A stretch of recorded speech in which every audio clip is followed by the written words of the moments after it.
Hi అండి, ఈరోజు మనం టెన్నిస్ ఎల్బో గురించి మాట్లాడుకుందాం. టెన్నిస్ ఎల్బో అనేది టెన్నిస్ ప్లేయర్లో ఎక్కువగా చూస్తామనేది మనం అనుకుంటాము. ఇది ఒక పెద్ద మిత్ అండి. టెన్నిస్ ఎల్బో అనేది ఎవరైతే ఎల్బోని ఎక్కువ ఓవర్ యూజ్ చేస్తారో వాళ్ళల్లో వస్తుంది. ఓవర్ యూజ్ అంటే ఎగ్జాంపుల్గా పెయింటర్స్ లేకుంటే హౌస్ కీపింగ్ ఇలాంటి వాళ్ళు.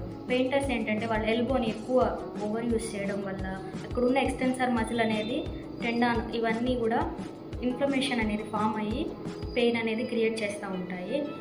ఈ టెన్నిస్ ఎల్బో ఫిజియోథెరపీలో ఎలా తగ్గించుకోవడం అనేది ఏంటంటే అల్ట్రాసౌండ్ చేస్తారు. అల్ట్రాసౌండ్ ఒకటే కాకుండా పెరిఫెరల్ మొబిలైజేషన్, పెరిఫెరల్ అలైన్మెంట్ ఇలాంటి ట్రీట్మెంట్స్ యూజ్ చేసి టెన్నిస్ ఎల్బో అనేది క్యూర్ చేసుకోవచ్చు. అండ్ టెన్నిస్ ఎల్బో అనేది ఫర్దర్గా రాకుండా ఉండడం కోసం కొన్ని ఎక్సర్సైజ్ అయితే ప్రిస్క్రైబ్ చేస్తూ ఉంటారు. ఆ ఎక్సర్సైజెస్ చేయడం వల్ల టెన్నిస్ ఎల్బో అనేది ఫర్దర్గా రాకుండా అండ్ ఎక్స్టెన్సర్ మజిల్స్ ఏవైతే ఓవర్ యూజ్కి వెళ్తున్నాయో ఆ మజిల్స్ అనేవి స్ట్రెంథెన్ అవ్వడం వల్ల ఆ ఎల్బో అనేది పర్ఫెక్ట్గా ఉండి పెయిన్ అనేది తగ్గిస్తూ ఉంటుంది.